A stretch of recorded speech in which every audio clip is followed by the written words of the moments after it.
sur ces terres. Exploitation de la petite mine des phosphates de Ndendori. À Matam, les agents de SRPM ont assiégé ce matin le site. Ils s'opposent plutôt aux activités d'extraction de la nouvelle société Soma. À suivre, la page internationale avec Anna Rocha, les sports avec Malal Junior Diagne, Mohamed Ali Mouba pour la revue de presse. Et enfin, d'édition, point de vue, nous allons parler de la décision des autorités de suspendre toutes les constructions sur le littoral.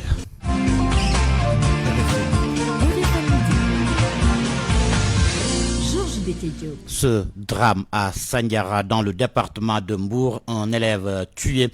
Son nom, Pape Malik Pouy, il était un élève en classe de seconde au lycée de Sandiara. Le drame s'est produit cette nuit. Malik s'est introduit chez le vieux qui l'a tué, selon notre correspondante sur place, pour l'aider à éteindre son véhicule qui avait pris feu. Ce dernier l'a pris pour un voleur et a tiré sur lui avec son arme. Nous y reviendrons. RFM, la radio de toute l'actualité.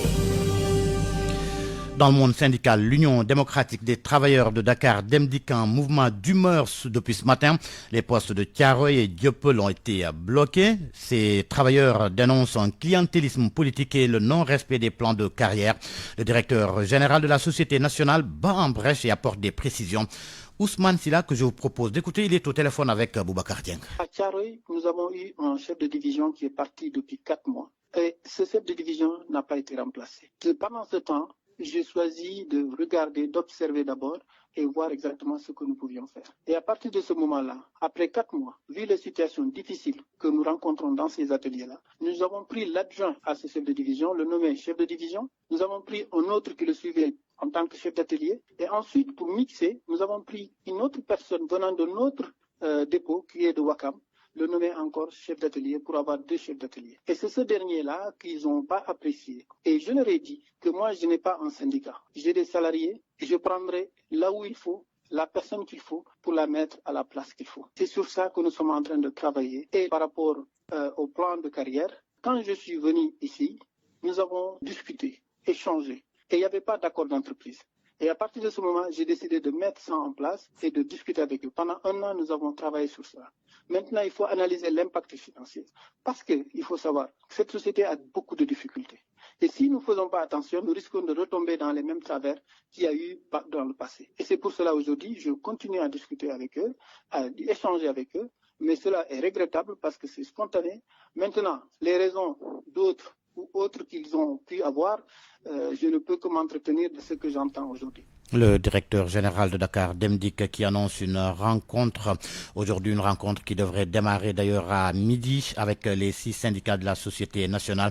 Objectif, connaître les raisons valables du mouvement d'humeur, Ousmane Silla, qui promet de tout mettre en œuvre pour que les Sénégalais retrouvent le service qu'ils doivent avoir au sein de Dakar Demdik.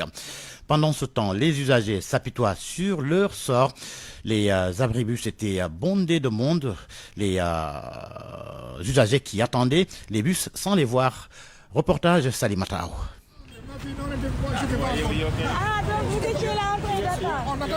Ils étaient nombreux à espérer voir le bus Dakar Demdik les menant à leur destination habituelle. Mais la grève des travailleurs a tout faussé. J'ai fait ici plus de 40 minutes.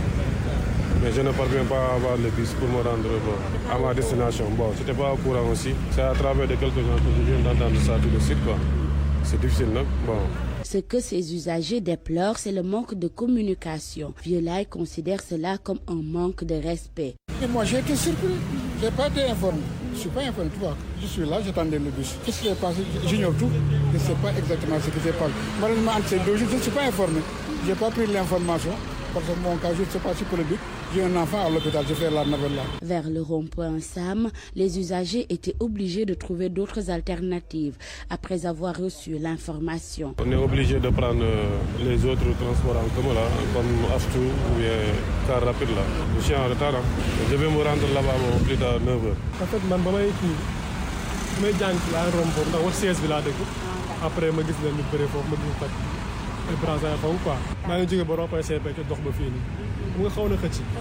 Les 3 syndicats de la société de transport public ont décidé de paralyser tous les réseaux. Les syndicalistes dénoncent des nominations tout azimut, ce qu'ils qualifient d'actes de sabotage de la part du directeur général. RFM, l'info, c'est ici. L'info, c'est ici. Vague de réaction après la suspension des constructions sur le littoral à Malika. Le regroupement des collectifs Abdoulaye Tiaoula et la coopérative des jeunes approuvent cette décision des nouvelles autorités. Pour autant, ils demandent la révision du plan d'urbanisme détaillé, l'audit du foncier et la création d'une commission autonome indépendante pour l'attribution des parcelles. Aminata Bah. Tous les chantiers et autres activités des promoteurs privés sur le littoral à Malika ont été arrêtés par les nouvelles autorités. Une décision que le regroupement des collectifs de la cité Abdoulaye Tiaoula et de Malika magnifie. Libas Diagne est le coordonnateur. Ce même regroupement de collectifs qui s'était déplacé chez le Premier ministre pour soumettre un ensemble de documents liés au collectif. Heureusement, le Premier ministre, sa réaction a été très positive et salutaire. On a constaté qu'il y a arrêt des travaux sur les sites que nous occupons. Nous saluons cette décision qui est un pas vers l'apaisement de la situation d'inquiétude que nous vivons depuis des années. La COGEMA, coopérative des jeunes de Malika, qui a déjà bénéficié de 11 hectares sur le littoral, considère insignifiant cette assiette foncière attribuée aux jeunes et réclame plus au nouveau gouvernement. On s'est retrouvé avec une attribution de 11 hectares. Donc ce qu'on dénonce et ce qu'on réclame, qu'on nous offre à 50 hectares pour permettre à la jeunesse malicoise de pouvoir bénéficier de ces terres. L'audit foncier et la mise en place d'une commission autonome indépendante pour l'attribution des terres du littoral de Malika, une demande du regroupement des collectifs de la cité Abdoulaye Tiaoula et de Malika. D'installer une délégation spéciale au niveau de la commune de Malika. On attend d'eux un audit. On propose également la mise en place d'une commission autonome indépendante. Une commission qui sera composée des différents acteurs. Et on espère qu'ils vont revoir le PUD. Ces associations acquéreurs de terrain sur le littoral à Malika demandent plus de rigueur aux nouvelles autorités en charge de la gestion du foncier pour apporter une solution aux différents conflits fonciers notés dans la commune. Aminata Bakar Massar, Radio sur Média. Le foncier dans la capitale, toujours la collectivité Lébou de Yoff demande la restitution des terres de l'aéroport Léopold Sédar Senghor aux populations. Cela dans le dessein de faire face à la démographie galopante. Elle réclame un droit d'ancienneté sur ces terres déjà en morcellement. Ousmane Silla Sarr, Ndeye Direo est délégué du quartier d'Agoudan au micro de Oumokal Somli. Notre appel d'aujourd'hui consiste à faire un appel au nouveau régime. Nous ne sommes pas venus pour combattre ni rien. Nous sommes venus uniquement pour faire un appel disant que ces champs de l'aéroport, c'était nos champs de nos ancêtres. Nous voulons que le nouveau régime nous entende pour qu'on puisse avoir quelque chose là-dedans. Ils sont en train de morceler, on a vu. Il n'y a que les cadres du régime passé qui ont pris la moitié de ces terres. Nous sommes les plus proches. Ça nous appartient.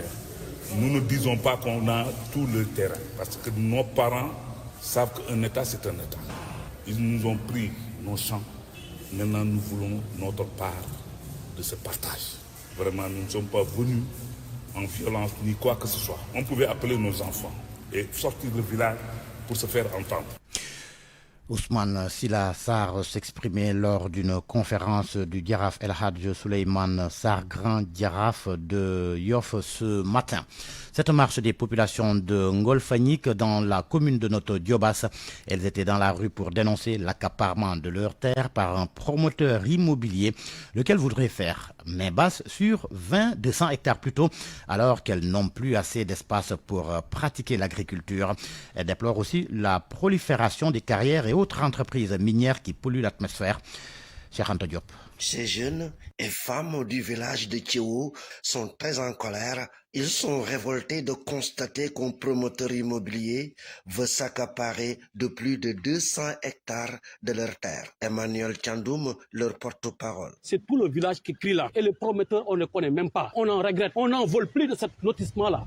Malgré nos combats, on est tellement marginalisés. C'est un cri de cœur que je fais au nom de tout ce villageois-là. Vu, par exemple, les protocoles d'accord qui sont dits, par exemple, par ce lotissement-là, ne sont pas réalisés. Le maire, c'est le principal responsable. Selon les habitants de Tchéo, ils n'ont que ces terres pour pratiquer l'agriculture. En plus, ils sont en train de subir le diktat des carrières d'exploitation de phosphate et de basalte qui sont autour du village. Les carrières, on n'a aucune retombée par rapport. On est pollué, l'air n'en parle même pas. On est tous malades. Je vous donne l'exemple de ce dispensaire-là. C'est une case de santé. Ils n'amènent même pas 1000 francs de médicaments pour aider les villageois. On n'a aucune retombée des carrières. On a hâte de ce changement-là et qu'on va voir ce Tchéo-là qui est tout proche, au noyau de Thiès, se réunir. Le collectif pour la défense des intérêts de Tchéo interpelle le chef de l'État, Diomaye Diakhar Faye, et son premier ministre pour qu'ils saisissent de ce dossier. RFM Thiès, Cheikh Anta Diop. Conflit autour de l'exploitation de la petite mine de phosphate de Ndendori. Les agents de la société de Cheikh Amar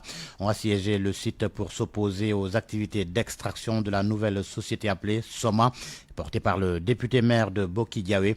Les agents de SRPM qui dénoncent le favoritisme du régime de Macky Sall en faveur d'un dignitaire de l'Alliance pour la République. Accusation balayée par le directeur général de Soma, Ali Bandel Niang. Des agents en chômage depuis 4 longues années qui sont allés assiéger la petite mine de phosphate explorée en premier par la SRPM de Cheikh Amar. D'après eux, avec l'appui de l'ancien régime de Macky Sall, cette mine a été désaffectée en faveur de la Soma, une nouvelle société minière portée par Kalilou Wagé, député maire de Boki-Diawé.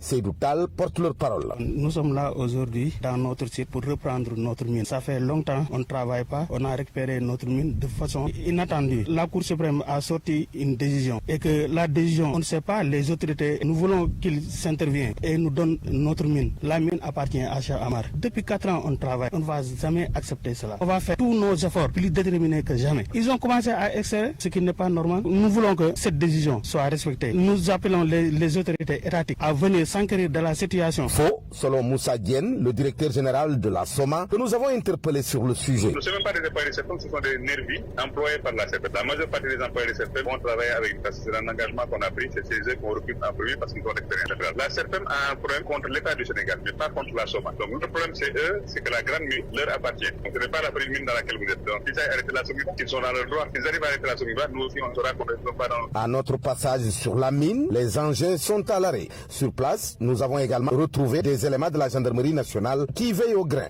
Comme pour dire tout simplement que cette affaire de l'exploitation des phosphates de Matam est loin de livrer toutes ces surprises au moment où l'indemnisation des propriétaires terriens est à l'origine de la suspension des activités de la Somiva.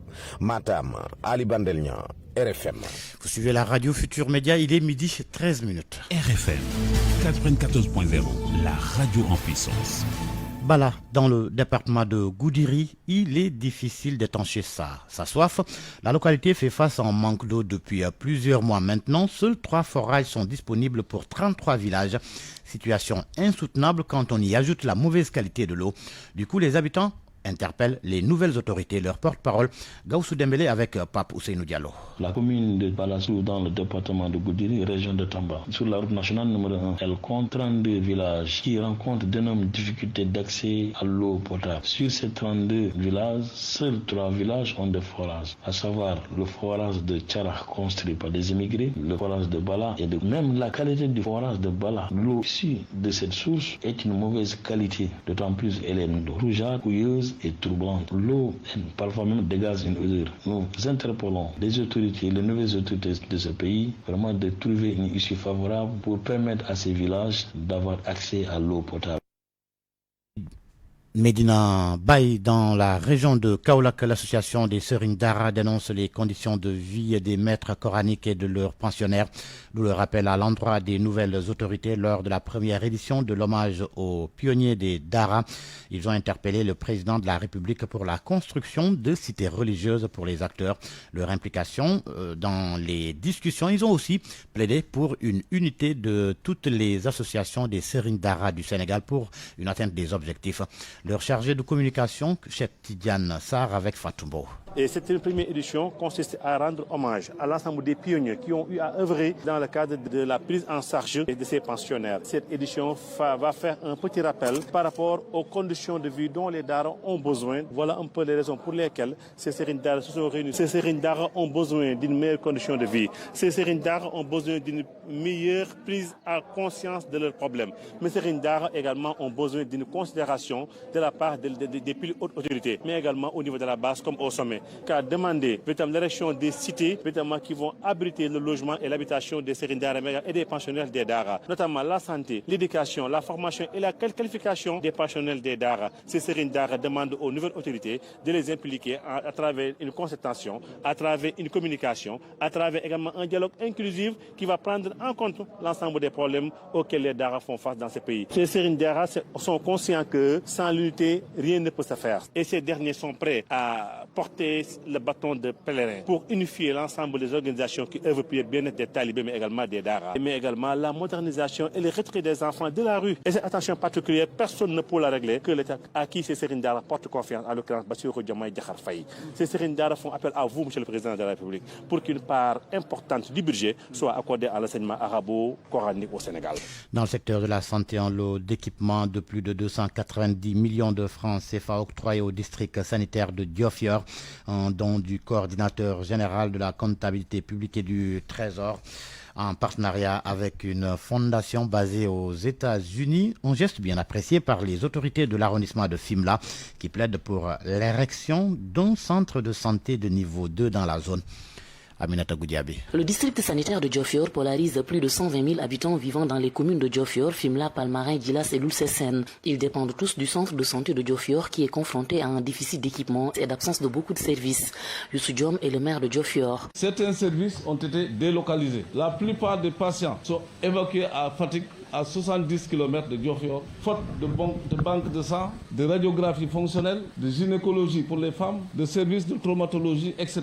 La liste est très très longue. Plusieurs bâtiments du centre de santé sont en état de ruine. Des services ont été réhabilités l'année dernière, mais avec la population qui s'accroît dans l'arrondissement de Fimela, la construction d'un centre de santé de niveau 2 devient une urgence. Le centre de santé de Diofior, construit en 1992, est en état de délabrement avancé. En 2023, l'État du Sénégal a procédé à construire une maternité, un service d'hospitalisation en attente d'un projet de centre de santé tout neuf de niveau 2 avec bloc opératoire. Le projet de centre de santé de niveau 2 de Diofior constitue une super priorité. Le coordonnateur général de la comptabilité publique et du Trésor avec ses partenaires de la Fondation 221 basée aux États-Unis viennent soulager le personnel et les usagers du centre de santé de Diofior. Un matériel médical d'une valeur de 292 millions de francs CFA est mis à la disposition du district sanitaire de Diofior. Cher Manik Ndiaye. Ce n'est pas une mince affaire. Nous avons la volonté d'apporter notre contribution au relèvement du plateau médical du centre de santé de Diofior. Cet équipement flambant neuf et sophistiqué va aider à améliorer l'offre de soins dans le district sanitaire de Diofior, selon Gilbert Sarr, médecin-chef du centre de santé. Aminatou Goudiaby, Fatick RFM. L'actualité internationale. Bonjour Anna Rocha. Bonjour Georges Détier, bonjour à tous. Au Togo, c'est jour de vote ce lundi. Plus de 4 millions d'électeurs sont appelés aux urnes aujourd'hui pour des élections législatives et régionales. Jusqu'ici, le scrutin se déroule dans le calme, selon RFI, qui précise également qu'il n'y avait pas grande affluence dans les bureaux de vote de Lomé, la capitale togolaise. Ces élections ont été reportées à plusieurs reprises et elles surviennent dans un contexte où une nouvelle constitution a été adoptée et qui fait passer le Togo d'un régime présidentiel à un régime parlementaire. Au Kenya, plus de 40 personnes sont mortes à la suite de la rupture d'un barrage. Le drame est survenu dans la nuit de dimanche à lundi. Cela fait suite à des pluies diluviennes qui touchent le pays depuis le mois de mars. Et ce n'est pas le premier drame du genre au Kenya. À Wombai. Au moins 42 personnes sont mortes au Kenya après la rupture d'un barrage au nord de la capitale Nairobi. Et c'est un bilan provisoire selon la gouverneure Suzanne Kihika qui précise qu'il y a d'autres prisonniers de la boue qui ne sont toujours pas retrouvés mais les recherches se poursuivent. Depuis mars, le pays est touché par des pluies torrentielles aux conséquences meurtrières. Le barrage situé donc dans la vallée du Rift a rompu et a emporté des maisons, des axes routiers sont même coupés à la circulation. Le gouvernement avait appelé vendredi la population à se préparer à de nouvelles pluies encore plus fortes et fait état de 76 victimes ayant péri dans les inondations depuis mars. À Wambaye, en République démocratique du Congo, 9 mois après la mort de Cherubin Okende, son garde du corps se trouve toujours en prison alors que la justice congolaise a conclu à un suicide de l'opposant. D'abord soupçonné d'assassinat, Nico Kaboun est maintenant poursuivi pour violation des consignes. Au micro de RFI, son avocat réaffirme que son client est innocent. On écoute Maître Jules Bongobé. Depuis le 5 avril, le parquet civil, après avoir clôturé le dossier de l'assassinat sans suite, parce que M. Cherubin avait donné la mort lui-même, ils ont transféré mon client comme un étant policier devant sa juridiction compétente, qui est l'auditorat militaire, la garnison de Kinshasa-Gombe, pour comme infraction, violation des consignes. L'arme qui avait donné la mort, selon eux, appartenait à mon client. Selon eux, les policiers doivent garder son arme, ils ne devaient pas laisser ça dans la voiture. Donc, il doit aller se justifier devant la juridiction militaire. Pour moi, ce n'est pas les bons droits parce que le parquet, qui ce soit pour le militaire et pour le civil, c'est toujours le ministère public qui les poursuivait. Lorsqu'ils ont clôturé le dossier, ils ont dit que mon client n'est ni de loin ni de près à ce qui concerne la mort de l'ex-ministre. On devait les libérer parce qu'on avait libéré le chauffeur. Et pourquoi pas lui? Ce n'est pas lui qui avait donné la mort. Sur le plan des droits, je vois que le dossier est vide, mon client est innocent. Hors du continent en France, Gérard Depardieu placé en garde à vue. Le célèbre acteur français est dans les locaux de la police judiciaire parisienne où il doit être entendu sur des accusations d'agression sexuelle portées par 2 femmes. Les faits auraient été commis en 2014 et 2021, renseigne l'agence France Presse qui cite une source proche du dossier. Merci Anna Rocha. Parole aux auditeurs. L'actualité, qu'en pensez-vous? Moi, je pense que vous devez. Réagissez dans nos éditions d'information sur l'actualité. Bonjour. Du lundi au vendredi, vous avez la parole sur RFM. Avec Alun, fondateur d'Africadium Center, et le professeur Abdul Wahab Ndiaye, agrégé en droit privé, enseignant à l'université Cheikh Anta Diop de Dakar, nous allons parler de la décision des nouvelles autorités de suspendre toutes les constructions sur le littoral. RFM Sport. Bonjour Malal Junior Diagne. Bonjour Georges Deké. Football pour démarrer avec la 21e journée de la Ligue 1 sénégalaise qui a eu lieu ce week-end. Et qui a vu le leader Teungueth FC gagner une nouvelle fois sur ses terres face à Sonacos. C'était donc hier. 1-0, c'est le score final de la rencontre pour l'entraîneur de l'équipe de Teungueth. Le plus difficile reste à faire, c'est de maintenir son groupe concentré sur l'objectif de la saison, à savoir rester devant et remporter les titres. Chergueï estime avoir trouvé quelques schémas pour concerner son groupe et les maintenir motivés. Mais comme j'ai l'habitude de le dire, le titre est loin d'être gagné. Il faut encore cravacher et tout dépend de nous et essayer de gagner les autres matchs aussi. Qu'est-ce que vous avez envie de dire à vos joueurs à ces moments précis? Parce que sans doute toutes les rencontres seront des finales. Ils sont conscients de cela. Le discours de toujours, c'est qu'il faut rester continuer d'être constant. Je pense que nous sommes l'équipe la plus constante depuis le début de la saison. Il faut continuer sur cette lancée. Nous avons des matchs difficiles. Nous jouons 2 matchs très compliqués ou 4 matchs, 5 matchs qui restent sont tous des matchs de derby très difficiles. Donc on va l'aborder avec beaucoup de tranquillité, mais avec beaucoup de motivation aussi, parce que là où nous sommes presque à 7 points des autres équipes. Donc je pense que l'erreur, c'est de laisser ce titre nous échapper. La violence Malal qui continue de nuire à l'image du football local. Dans les gradins entre supporters et maintenant entre les supporters de certaines équipes et les journalistes sportifs qui couvrent cette Ligue 1 sénégalaise, une violence qui n'arrange nullement la Ligue professionnelle, encore moins le football sénégalais. Sodetiam a étudié la question. Les scènes de violence notées dernièrement dans les différents stades ne laissent pas indifférent la Ligue Pro, souligne Papa Sidilo, chargé des affaires juridiques à la Ligue Pro. Transmettre toute ma compassion aux gens qui sont blessés. Je profite aussi de l'occasion pour tranquilliser les Sénégalais, pour leur dire que non seulement la Ligue professionnelle avait mis en place un arsenal juridique très répressif sur les questions liées aux violences, mais aussi la Ligue professionnelle avait, à l'entame du déroulé de ce match, convoqué les parties prenantes pour une séance d'harmonisation de toutes les pratiques et de toutes les abstentions pouvant nous permettre à terme d'avoir un match apaisé, un match tranquille. Lors de cette rencontre, une journaliste de YouSport a été intimidée par des pseudo-supporters, ce que déplore la rédactrice en chef. La journaliste sportive Nafi Amarfal pense que la Ligue Pro doit sévir. À chaque fois qu'il y a une scène de violence et que les journalistes sont dans l'obligation de relater cette scène de violence. Finalement, ce sont ces malfaiteurs, je vais dire, parce que ce ne sont vraiment pas de supporters, qui attaquent les journalistes. Et cela est vraiment dommage. Donc je pense qu'il faut des mesures drastiques. Une doléance bien prise en compte par la Ligue Pro. Papa Sidi Lo confirme que cet acte ne restera pas impuni. La Ligue professionnelle en avant-gardiste avait désigné des officiels qui devaient la représenter pendant ce match. Les 10 officiels vont déposer leur rapport au plus tard mardi midi sur la table du bureau pour certains et sur la table de la commission de discipline pour d'autres. Et que ces deux entités-là, chacun en ce qui la concerne, va étudier avec lucidité et sérénité ces rapports et va faire une application stricte des textes. Ces textes-là seront appliqués dans toute leur rigueur. Les stades sénégalais doivent être des lieux où le sport et la convivialité sont élus en maître et la violence bannie.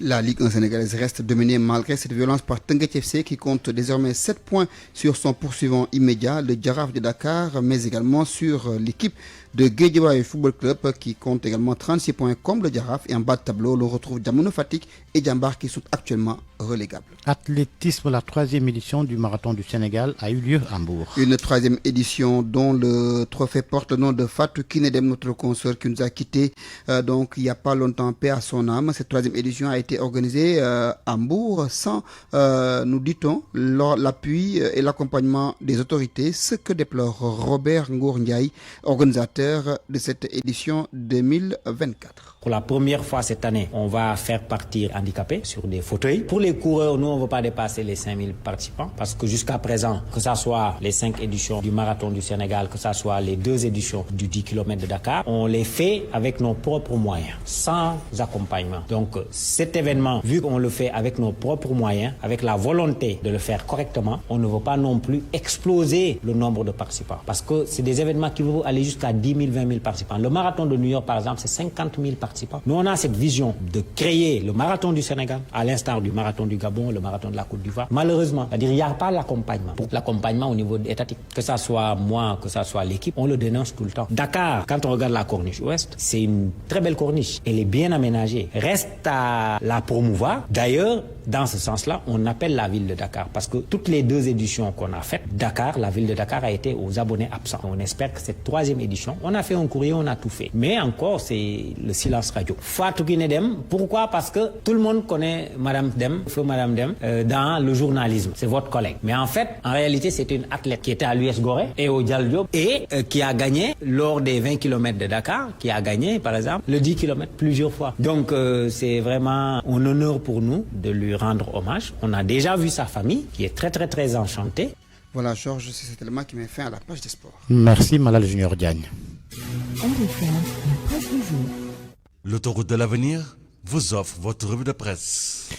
Revue de presse de Mohamed Alimba, bonjour. Bonjour. L'État du Sénégal qui fait arrêter toutes les constructions sur la corniche, c'est Pierre Atepa Goudiaby qui a lâché l'information hier sur les antennes de la RTS.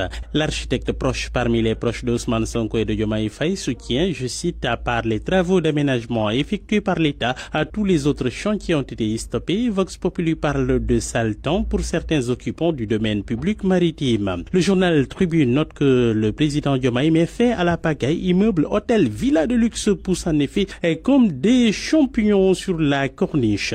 Atepa Goudiaby lâche une grosse pierre. Le quotidien avertit, l'État du Sénégal risque de faire face à des contentieux judiciaires. En autre front, sur la sociale, la lutte contre la cherté de la vie, la baisse du coût du loyer, le président fait face à un casse-tête. Le journal Enquête rappelle que jusque-là, tous les précédents gouvernements n'ont pu venir à bout de la cherté de la vie. À la Dian de l'UNACOA confie que les subventions ne sauraient être la voie à suivre. C'est pas la solution, elle n'est pas pérenne. Momar Ndao de Ascosen soutient de son côté que les commerçants sont des adeptes du maximum de profit. La coordination nationale de régulation des loyers demande, elle, des moyens. Le président réclame, lui, un plan d'urgence opérationnel de lutte contre la vie chère. Dans la foulée, le gouvernement était en séminaire pour une mise au point. Et Diomaye Faye table sur l'honneur, la disponibilité, l'humilité et et la compétence. L'Observateur en profite ce matin pour s'arrêter sur les slogans et leur durée de vie. Mon confrère relève qu'ils sont de courte durée. Au début, il y a les bonnes intentions et puis le clientélisme politique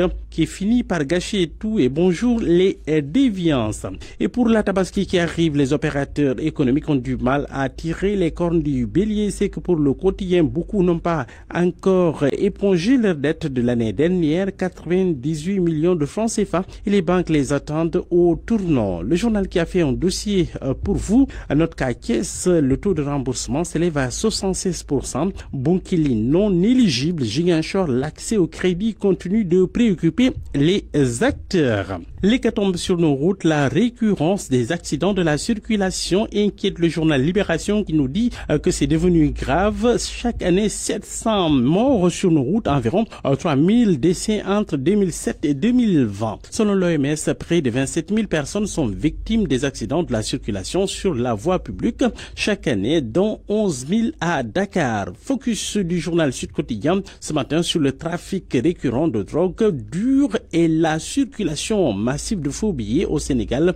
Notre pays, plaque tournante, bûcheronne la publication. Ces pressions de la société civile sénégalaise sur Diomaye Faye, pression pour faire signer donc la charte de la bonne gouvernance. Le pacte national de bonne gouvernance démocratique vise la refondation des institutions pour l'approfondissement et la pérennisation de la démocratie, de l'état de droit, de la gouvernance responsable et de la centralité du citoyen. Ce dossier de l'Observateur sur le mysticisme dans nos tribunaux, les justiciables qui vont dans les tribunaux justement pour y être jugés ou soutenir des proches font souvent recours à des pratiques occultes ou mystiques. Si de qu'on porte par devers eux des cure-dents ou mangent des morceaux de bois, d'autres salmodient des versets neutralisants, indique la publication. Le journal relève que des acteurs de la justice ont fait des révélations sur cette pratique monnaie courante dans presque tous les tribunaux du Sénégal. Selon le psychologue conseiller Oumar Diouf, le recours aux pratiques mystiques est un moyen de défense qui participe au bien-être psychologique de la personne devant le tribunal. Bonne nuit à tous. L'autoroute de l'avenir vous a offert votre revue de presse. Point de vue. Regard croisé sur l'actualité du jour.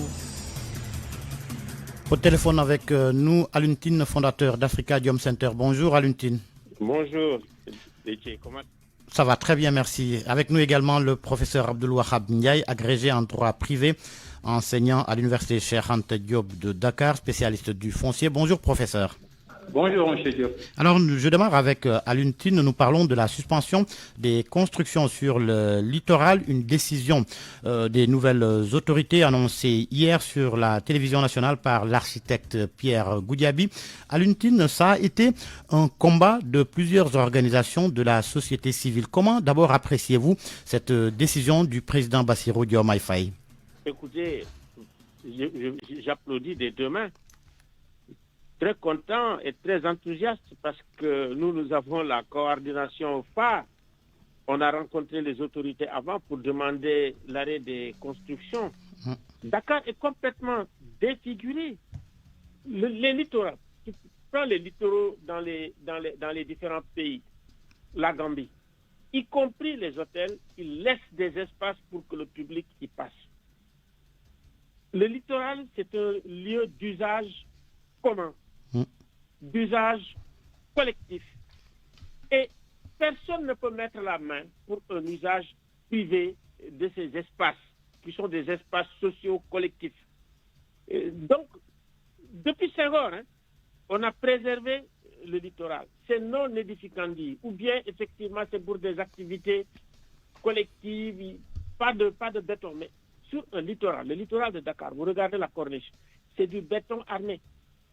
Je ne comprends pas comment on peut mettre un rideau de béton là, empêchant effectivement l'air de la mer de circuler, empêchant le dioxyde de carbone de circuler, ce qui fait que Dakar est aujourd'hui une des villes les plus polluées au monde. Dakar est pollué. Et Dakar est magnifique, fantastique. Comment on a transformé ce littoral, qui est un des plus beaux littoraux du monde, vraiment en un espace aujourd'hui complètement défiguré. Regardez, même il y a des paysages, ce sont des espaces collectifs. On ne doit pas m'empêcher de regarder les mamelles qui ont été immortalisées par Birago Diop. Oui, parce que le président Macky Sall, à l'époque, je me rappelle bien, face à l'occupation anarchique, l'amplification de l'occupation de la Corniche, évoquait tous ces problèmes et avait même parlé d'un effet écran, mais avait annoncé la mise en place d'un groupe de travail qui ferait un état des lieux exhaustif de l'occupation du littoral. C'est le contraire qui s'est passé. Nous-mêmes, nous avons rencontré les autorités publiques à l'époque. C'est le contraire, totalement le contraire qui s'est passé. On a tout fait. C'était juste un effet d'annonce alors, ce groupe de travail? Moi, je ne faisais pas partie du groupe de travail, mais en tout cas, ce qui est sûr, c'est que ce que nous dénoncions, c'est le contraire qui s'est passé. Les gens ont vite fait d'ériger des immeubles pratiquement sur un sanctuaire. Quand même, les mamelles, c'est un sanctuaire. On ne doit pas construire sur les mamelles. Et on l'appelle immeuble des mamelles. C'est incroyable. C'est manquer de culture et pratiquement, à la limite, c'est un crime par rapport au paysage, c'est un crime par rapport à la nature que d'avoir érigé des immeubles là où ça a été fait. Mais vraiment, moi, je suis totalement rassuré de voir que les autorités publiques ont arrêté les constructions. Maintenant, il faut faire la suite. Parce que des pays qui avaient des littoraux comme ça, en réalité, ils ont dû négocier, je parle de la France, négocier pour que les restes, pour qu'on puisse tout détruire, pour que tout le monde puisse s'occuper de ça. Vous vous imaginez si on avait bien aménagé ce littoral de Dakar, mais qui est magnifique. Il y a beaucoup de gens qui sont venus à Dakar, qui ont regardé Dakar et le littoral dans les années 60, 70, 80, qui se sont installés à Dakar de façon définitive, parce que c'est une très belle ville. Mais aujourd'hui, avec cette espèce vraiment de fièvre de construction immobilière, quand vous arrivez, vraiment, on étouffe maintenant Dakar. On ne voit plus Dakar. Dakar est devenu la belle plage, le beau littoral de Dakar a complètement disparu aujourd'hui. Et je pense que c'est de la responsabilité des nouvelles autorités, vraiment, de mettre de l'ordre.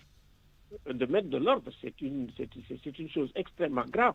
Moi, je suis très satisfait qu'on arrête et qu'on réfléchisse. Et peut-être par la suite qu'on essaye de voir comment il faut détruire tout ça pour restituer ces lieux d'usage public vraiment aux Sénégalais, parce que ça leur appartient. Ça appartient aux Sénégalais. C'est un lieu commun, c'est un bien commun de tous les Sénégalais, de tous les Sénégalais. Donc, il n'y a pas de raison, effectivement, de privatiser. Aujourd'hui, les hôtels qu'on a mis, on a privatisé les plages. C'est maintenant dans les plages les plus dangereuses qu'on voit des jeunes qui vont aller se baigner et effectivement qui se noient, qui perdent la vie. Je pense que tout ça est à revoir. Que vraiment la politique, l'urbanisme et également ce qu'on appelle aussi les espaces urbains qui sont des espaces collectifs que les populations pourraient s'approprier, c'est quelque chose de fantastique dans les villes. Mais aujourd'hui, la ville, tu ne peux pas te promener collectivement, on ne peut pas s'emparer de la ville collectivement, en famille, en couple, etc. Même les trottoirs, qui sont des espaces collectifs communs. Je reviens à vous tout à l'heure à l'UNTIN, le temps de donner la parole au professeur Abdelwahab Ndiaye. Professeur, pour l'UNTIN, il faut remettre de l'ordre, s'il le faut, détruire tout ce qui ne serait pas en règle. Doit-on en arriver à ce stade? Monsieur Diop, vous me permettez tout d'abord de saluer le professeur Aluntine et de témoigner tout le respect que j'ai pour lui. Mais en tant que juriste, je vais être beaucoup plus nuancé. Parce qu'il y a un principe. Effectivement, on peut parler de littoral. Mais est-ce que juridiquement, c'est toujours des terres qui appartiennent au littoral? C'est une question à se poser. Pour la simple et bonne raison que la matière est organisée par le Code du domaine de l'État. Le Code du domaine de l'État pose un principe. Le littoral appartient au domaine public naturel de l'État. Par voie de conséquence, souffre d'une indisponibilité. On ne pouvait y accorder que des droits temporaires. Le domaine maritime public. Mais M. Diop, ce n'est qu'un principe. Ce n'est pas une règle, c'est un principe. Le principe, c'est que quand c'est dans le littoral, c'est dans le domaine public naturel, par voie de conséquence, on ne peut y accorder que des droits précaires. Mais la loi offre la possibilité au président de la République, sur la base de l'article 19 du Code du domaine de l'État, de pouvoir déclasser des terres qui appartenaient au domaine public maritime. Et entre autres, quand je parle de terre, je fais allusion à la zone des 100 mètres de large en bordure du rivage de la mer. Le président de la République peut les déclasser. Et quand le président les déclasse, il les intègre dans le domaine privé et parfois de conséquence, on pourra y accorder des baux, on pourra même y accorder des droits de propriété, on peut les céder. C'est pourquoi, personnellement, je vais être beaucoup plus nuancé. Je pense que ce que la DSCOS a eu à faire, la suspension, pour qu'on puisse vérifier l'état des titres que les gens détiennent d'abord. Et pourquoi? Parce que si je ne peux raisonner que sous des hypothèses, parce que je ne sais pas concrètement de quoi il s'agit. Mais si ce n'est pas déclassé, effectivement, nous sommes dans le littoral, nous sommes dans l'indisponibilité, on n'autorise que des constructions précaires.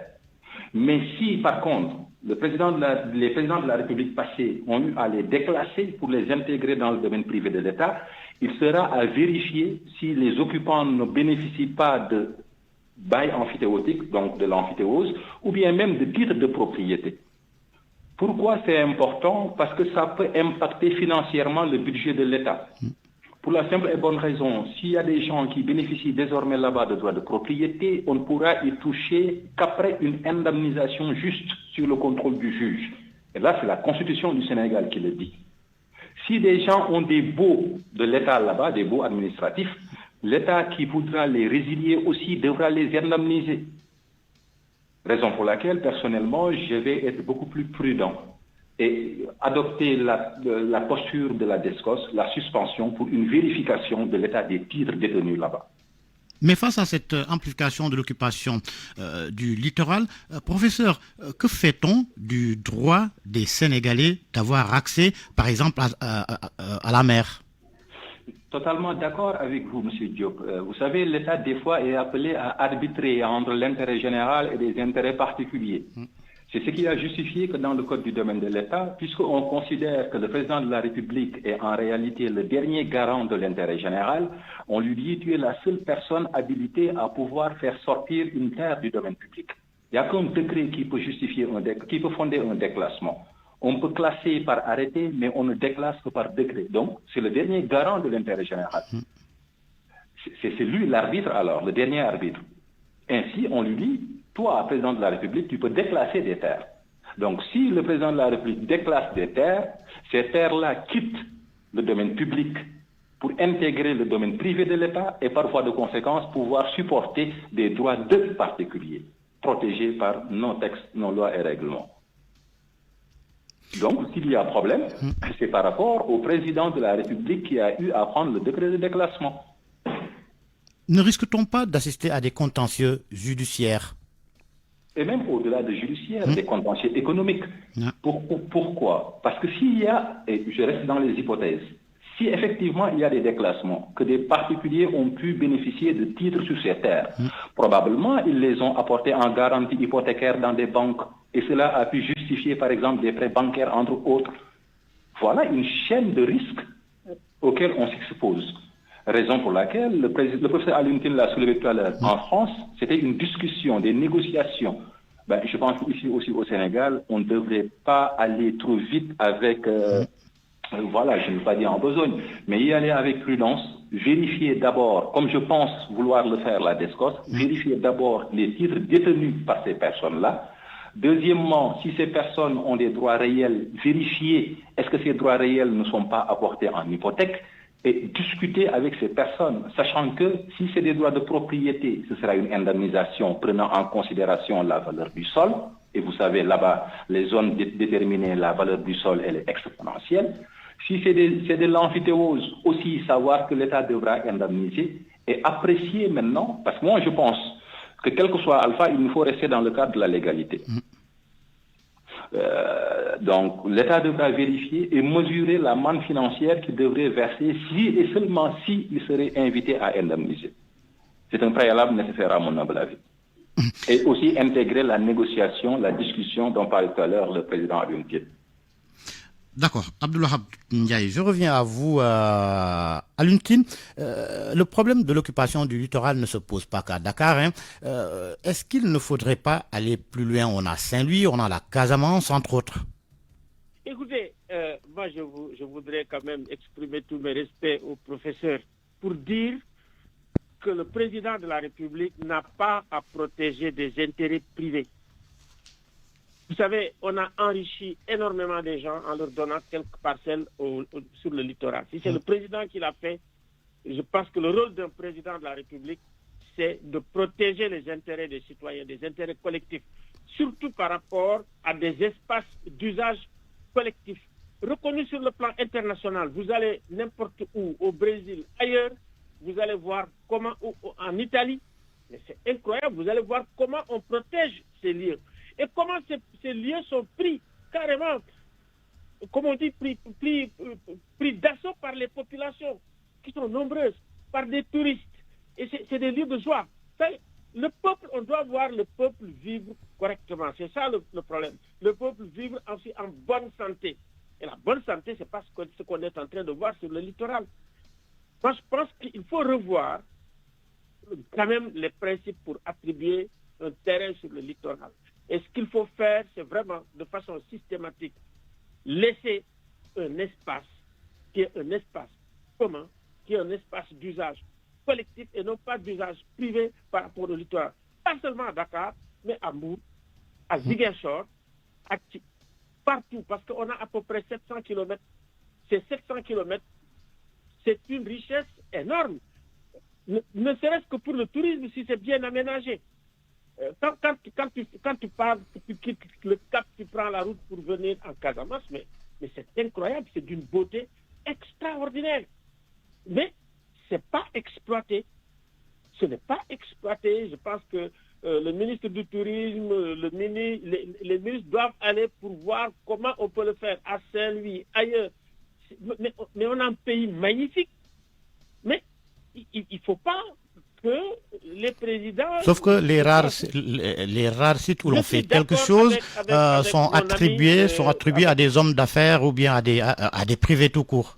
Mais on peut attribuer ce qu'on peut attribuer, mais il faut prendre en compte un certain nombre de critères, notamment l'environnement, le respect de l'environnement, le respect de certains paysages. Je pense que les mamelles, tout de même, les mamelles, ça fait partie de l'identité de Dakar. Si vous défigurez les mamelles, vous avez un peu défiguré Dakar. Si vous défigurez le littoral, vous avez défiguré Dakar. Et il me semble que ces principes-là doivent prévaloir, pas seulement auprès du président de la République, mais auprès des fonctionnaires qui eux-mêmes attribuent cela. Je pense que c'est un devoir d'ailleurs de protéger ce bien qui est un bien commun qui ne nous appartient pas, qui appartient aussi à d'autres générations. Il y a des générations qui ne verront jamais la mer, qui ne pourront pas se promener sur les plages. Ce n'est pas normal. Ce n'est pas normal. Parce qu'on aura attribué ça. Moi, je pense qu'il faut des discussions, il faut dialoguer pour voir comment on va détruire tout ça et restaurer vraiment la figure correcte, l'image correcte vraiment du paysage, du littoral de Dakar, du littoral du Sénégal de façon globale. Moi, je pense que cet arrêt doit être un moment de réflexion collective pour voir comment effectivement mettre de l'ordre un tout petit peu dans le littoral, mais ne pas donner sur des bases amicales ou sur des bases je ne sais quoi, des espaces qui appartiennent à tout le monde. Ça n'appartient pas au président de la République. Ça appartient aux Sénégalais. Et c'est au président de la République de faire en sorte que ce qui appartient aux Sénégalais reste aux Sénégalais. Ne soit pas quand même donné à des privés pour des usages privés. C'est ce qu'on demande. C'est très simple. Se promener sur la plage aujourd'hui à Dakar, c'est tout un problème. On est en train de tout prendre, même là où il y a les Lions, là, c'est magnifique. Depuis 90, je m'y promène. Mais je vois comment les choses qui commencent à s'ériger un peu partout. C'est un des rares espaces qui reste. Partout, c'est du béton armé. Mais c'est incroyable. Merci. On ne peut pas mettre du béton armé comme ça sur la plage. Quand vous allez dans d'autres pays au monde, c'est pas comme ça que ça se passe. Les gens occupent les plages, jouent au foot, s'amusent. Mais c'est ce peuple-là qui est heureux, qu'on voit, qui occupe des espaces qui leur appartiennent. Je pense que c'est extrêmement important ce qui a été fait d'arrêter et d'engager une réflexion collective. Et ce qu'il faut détruire, il faut le détruire en négociant avec les gens Bien sûr, effectivement. S'il faut quand même restituer quand même des fonds, ce que les gens ont mis, on restitue, mais il faut restaurer. Merci. Merci Alioune Tine, fondateur d'Africadium Center. Alors, professeur, maître de l'ordre, est-ce que cela passerait par une loi qui doit permettre de gérer ce patrimoine, de protéger ce littoral tant agressé aujourd'hui? Monsieur Diop, sur cette question... Ça a été en tout cas une annonce des autorités sous le régime de Macky Sall. Déjà, la loi qui existe, c'est-à-dire le Code du domaine de l'État, déjà prévoit des solutions. Mais le problème, c'est dans son application, la personne appelée à l'appliquer. C'est pas pour rien que la loi a dit qu'il n'y a que le président de la République qui peut déclasser. Ça, c'est la première des choses. C'est pour protéger le littoral, en réalité, pour que le président puisse mesurer l'étendue de son acte. Le deuxième élément, son décret peut faire l'objet d'une annulation en recours pour excès de pouvoir. Même si cela ne peut intervenir que dans le cadre d'un délai purement déterminé. Et heureusement, aujourd'hui, il y a une affaire pendante devant la Cour suprême du Sénégal sur l'affaire des Filao, pour attester de ce dont je parlais tout à l'heure sur le décret du président de la République. Donc, le texte, quelque part, apporte une solution, mais reste insuffisant. Parce que, M. Diop, figurez-vous, pour moi, il y a quelque chose de beaucoup plus dangereux même. Oui, on parle aujourd'hui du littoral. Mais M. Diop, il y a certains pays africains, un étranger ne peut pas avoir une propriété sur les zones frontalières. C'est une raison de sécurité. Il y a dans certains pays africains, quand tu es étranger, tu ne peux pas être propriétaire sur la zone frontalière. Pourtant, au Sénégal, aucun texte ne l'interdit. Aucun texte ne l'interdit. Entre autres raisons qui doivent justifier une réflexion approfondie sur la question. Oui, le littoral, mais aller au-delà même du littoral pour discuter de tous les droits que les gens... Il faudra donc opérer de profondes réformes. De profondes réformes à la suite d'une véritable réflexion. Pas aller à la va-vite. Parce que ça nous est arrivé en 2000. Il faut qu'on renégocie les contrats, il faut qu'on remette en question les contrats. Mais est-ce qu'on pense aussi à l'indemnisation, au coût de l'indemnisation? C'est des éléments à prendre en considération. Tout à l'heure, je vous parlais de ces possibilités-là, que ces droits réels puissent être déjà apportés en garantie. Ça peut créer un effet de chaîne sur le terrain du financement. Donc il y a un ensemble d'éléments qui méritent, à mon humble avis, la prudence dans l'appréciation de ces faits. Merci professeur. C'est moi qui vous remercie, M. Diop. Et encore une fois de plus, tout le respect et ma considération pour le président Alioune Tine. Merci beaucoup. Alioune Tine, fondateur d'Africadium Center. Merci au professeur Abdouwahab Ndiaye, agrégé en droit privé, enseignant à l'université Cheikh Anta Diop de Dakar, spécialiste du foncier. C'était Point de vue et c'est la fin de ce grand journal. Merci à Abdoulaye Diop qui a assuré la partie technique. Alioune Ba à la production, Awambaye et Mama Soukan, chef